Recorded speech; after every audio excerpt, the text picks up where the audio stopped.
হচ্ছে বিসমিল্লাহির রহমানির রহিম। সম্মানিত অভিভাবক ও প্রিয় শিক্ষার্থীবৃন্দ, আসসালামু আলাইকুম। Lions school and college Rangpur কর্তৃক আয়োজিত অনলাইন ক্লাসে সবাইকে স্বাগতম। আমরা আজকে নবম শ্রেণীতে রসায়ন বিষয়ে আলোচনা করবো। হ্যাঁ, ঠিক আছে। ঠিক কোন অধ্যায়? তৃতীয় অধ্যায় নিয়ে আলোচনা করবো। আমাদের আজকের আলোচনার বিষয় হবে ইলেকট্রন বিন্যাস। তো এর আগে তোমাদের গতদিনে আমি সহকারী কোয়ান্টাম সংখ্যা পর্যন্ত বুঝিয়ে দিয়েছিলাম। তো সহকারী কোয়ান্টাম সংখ্যা পর্যন্ত বুঝলে বা উপশক্তি ধারণা থাকলেই আমি মোটামুটি ইলেকট্রন বিন্যাসটা করতে পারি। ঠিক আছে। এখন দেখো, আমরা যে তথ্যের সাহায্যে ইলেকট্রন বিন্যাস করব এখন এখানে উপশক্তি ধারণা নিয়ে, সেটা হচ্ছে মূলত আউফবাউ নীতি। আর আউফবাউ এটা হলো মূলত জার্মানের ভাষার একটা শব্দ। আউফবাউ শব্দের অর্থ হলো উপরের দিকে তৈরি করা, বা এটাকে ইংরেজিতে যদি বলি তাহলে সেটা হচ্ছে বিল্ডিং আপ। ইংরেজিটা হচ্ছে বিল্ডিং আপ। কেমন?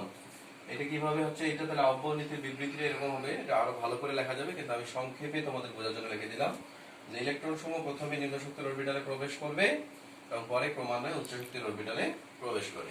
ঠিক আছে। অর্থাৎ এটাই ভালো করে বিবৃতি করলে যে ইলেকট্রন দ্বারা শক্তি স্তর পূর্ণ হওয়ার সময় ইলেকট্রন গুলো প্রথমে নিম্ন শক্তির অরবিটালে যায় এবং পরে ক্রমান্বয়ে উচ্চ শক্তির অরবিটালে যায়। ঠিক আছে। এটা আবার দুইটা নিয়মের উপর এই নীতিটা প্রতিষ্ঠিত।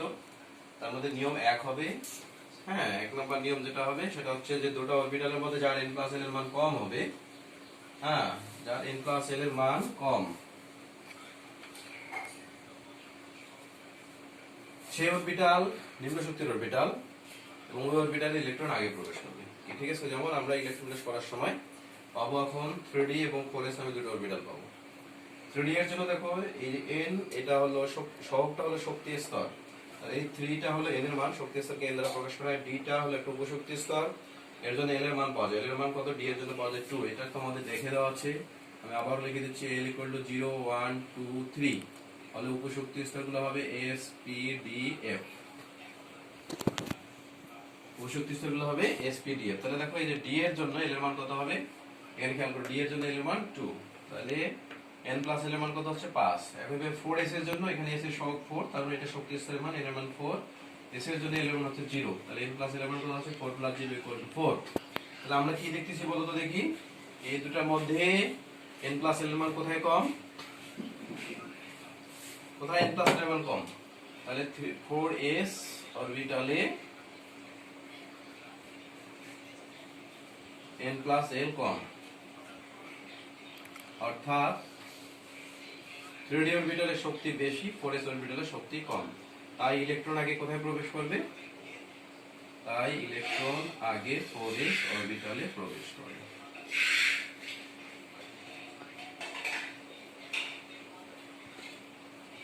ঠিক আছে। এবারে আমরা নিয়ম 2 এ যাব। বন্ধ করে। আচ্ছা, এবারে দেখো, তাহলে আমরা দেখলাম যে 4s অরবিটালের n + l এর মান 3d অরবিটাল হবে একটা কম, তাই ইলেকট্রন, অর্থাৎ 3d এর শক্তি বেশি, 4s অরবিটালের শক্তি কম, এই কারণে ইলেকট্রন আগে 4s অরবিটালে প্রবেশ করবে। ঠিক আছে। এবারে আসো নিয়ম 2 এ।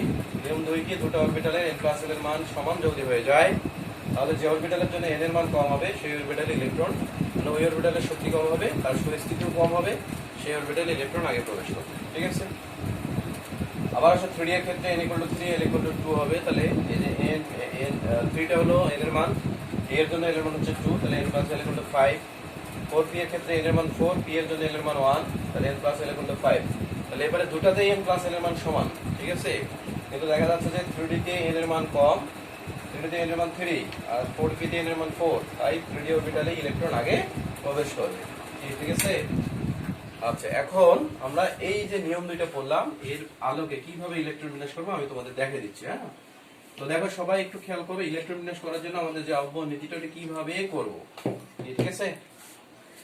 এটা লেখার সময় এভাবে লিখবা, s s p s p s d p s, আবার d p s, এরপর হলো f d p s, আবার FDPS। খেয়াল করবা, S সব সময় S শুরু হবে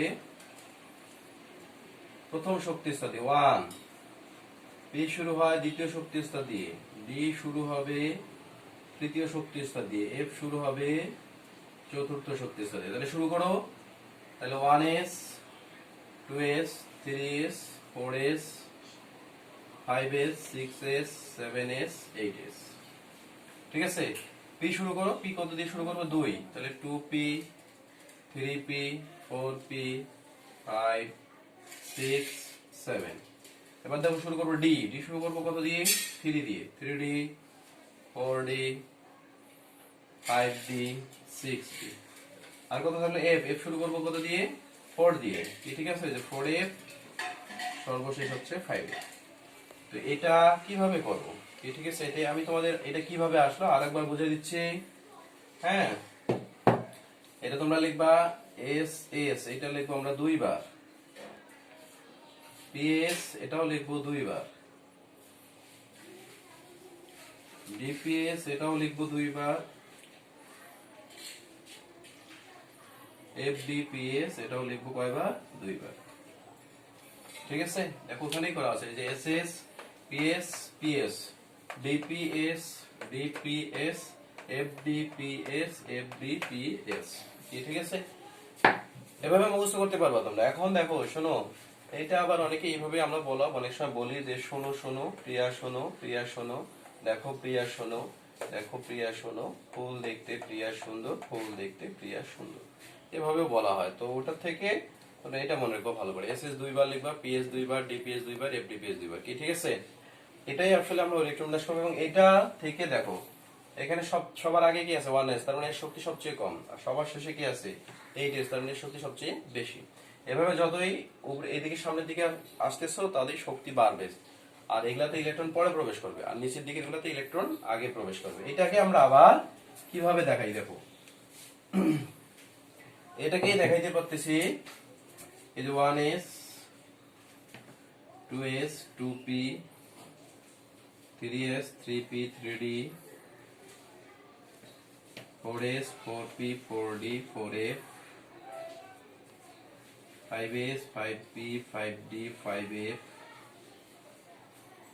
6s 6p 6d 7s 7p, সবার শেষে হলো 8s। তো প্রথম দিকে বাড়বে। হ্যাঁ, এই যে এস পি ডি এ বাড়লো, আবার D F D P S এভাবে এসে কমবে। ঠিক আছে, এটা মাথায় রাখতে হবে। এখন দেখো ইলেকট্রন কিভাবে বসে। ইলেকট্রন প্রথমে প্রবেশ করবে 1s এ, এরপরে প্রবেশ করবে 2s এ, এরপরে পিএস, আবার কি পিএস, তাই না? এই যে এসএস পিএস পিএস, এবার কি বলতো? ডিপিএস, আবার কি ডিপিএস, ডিপিএস কবে? 2 বার। এবার কি এফডিপিএস, এই যে এফডিপিএস। ঠিক আছে, আবার এফডিপিএস এফডিপিএস। কি বুঝছি? অর্থাৎ এই নিয়মটা এখানে দেওয়া আছে। এটা হলো ইলেকট্রন বিন্যাসের নিয়ম। এবারে আমরা ইলেকট্রন বিন্যাস করতেছি। ঠিক আছে, ধরো আমি বোরনের ইলেকট্রন বিন্যাস করবো। তোমরা যে স্মৃতি শিখে এসেছিলে 2 3, এটা দিয়ে বোরনের ইলেকট্রন সংখ্যা 5, ইলেকট্রন বিন্যাস করছে 2 3 5 হয়ে গেছে। ঠিক আছে, এবার কিন্তু আমরা এইভাবে করবো না। হ্যাঁ, এবার দেখি আমরা যেটা এখন শিখলাম ওইভাবে করব। তাহলে আমরা ধরে নিলাম কিছুই জানি না, প্রথম দিকে শিখতেছি কেবল। তাহলে এস এস পি এস এটা লিখবো 1s 2s 3s, তারপরে 2p। এস এর সর্বোচ্চ ইলেকট্রন ধারণ ক্ষমতা কত? 2। হ্যাঁ, এস এর সর্বোচ্চ ইলেকট্রন ধারণ ক্ষমতা 2। পি এর সর্বোচ্চ ইলেকট্রন ধারণ ক্ষমতা 6, এটাকে p6 থেকে প্রকাশ করা হয়। ডি এর সর্বোচ্চ ইলেকট্রন ধারণ ক্ষমতা 10, এফ এর সর্বোচ্চ ইলেকট্রন ধারণ ক্ষমতা 14। ঠিক আছে, তাহলে 2s2, পি এর উপরে কত দেওয়া যায়? 6। তো দেখো পি এর উপরে যদি আমরা 6 দিয়ে দেই, তাহলে আমার এখানে বোরনের ইলেকট্রন আছে 5টা, পারমাণবিক সংখ্যা 5 বা প্রোটন সংখ্যা 5, অর্থাৎ ইলেকট্রন সংখ্যা 5টা। কিন্তু আমার এখানে ইলেকট্রন লিখছি 2 2 4 6 4 10, তাহলে ভুল লিখে ফেলছি। তাহলে এটা ভুল। তাহলে আমরা ঠিক কিভাবে করব? বোরন 5, আবার S S P 1s 2s 2p 1s2 2s2 2 2 4, আর আমার ইলেকট্রন লাগে কয়টা? 5টা হবে নাইতে, তাহলে এখানে লাগে স্যার একটা। কি ঠিক আছে, এভাবে করবে। এখন দেখো এই পুরাতনটার সাথে মিললো কিনা। প্রথম শক্তি স্তর ইলেকট্রন দুইটা, এই যে 1s এটা হলো প্রথম শক্তি স্তর, 2s 2p এটা হলো দ্বিতীয় শক্তি স্তর। এখানে ইলেকট্রন আছে 2 আর 1 3। কি বুঝছি ব্যাপারটা সবাই? আচ্ছা, এভাবে আমি তোমাদের আর একটা বা দুইটা ইলেকট্রন বিন্যাস করে দিচ্ছি। ধরো আমরা ক্লোরিনের ইলেকট্রন বিন্যাস করব, ক্লোরিন 17। তাহলে এসএস পিএস পিএস। ঠিক আছে, এই 2s 3s 4s 2p 3p বসাও এবার 1s2 2s2 2p6 3s2 3p এখানে যদি 6 দাও এখানে যোগ করে নাও ইলেকট্রন 17টা আমার ইলেকট্রন আছে 2 2 4 6 10 2 12টা আমি লিখে ফেলছি আর আমার দরকার 5টা তাহলে 3p5 দেব 4s এর কোনো দরকার হচ্ছে না তাহলে এখানে দেখো প্রথম শক্তিস্থ ইলেকট্রন 2টা দ্বিতীয় শক্তিস্থ ইলেকট্রন হলো 8টা আর তৃতীয় শক্তিস্থ ইলেকট্রন 7টা এখন আমরা পটাশিয়ামের ক্ষেত্রে তোমরা যে সমস্যাটার মধ্যে পড়ছিলা যে এসসিতে সেটা একটু সলভ করি SS P S P S এরপরে ডিপিএস শুরু হবে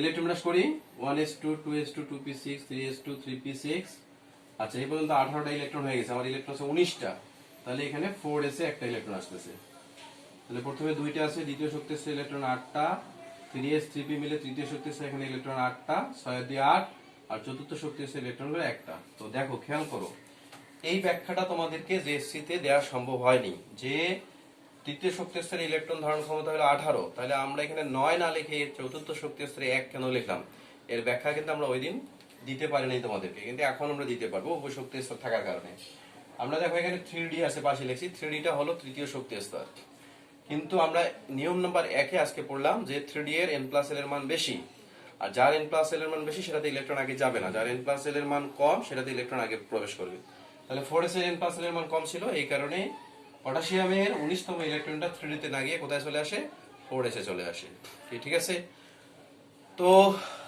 এই পর্যন্ত মোটামুটি আমরা ইলেকট্রন বিন্যাসের একটা মোটামুটি আলোচনা করেই ফেললাম এরপরে ব্যতিক্রম কয়েকটা মৌল ইলেকট্রনের আছে ব্যতিক্রম হ্যাঁ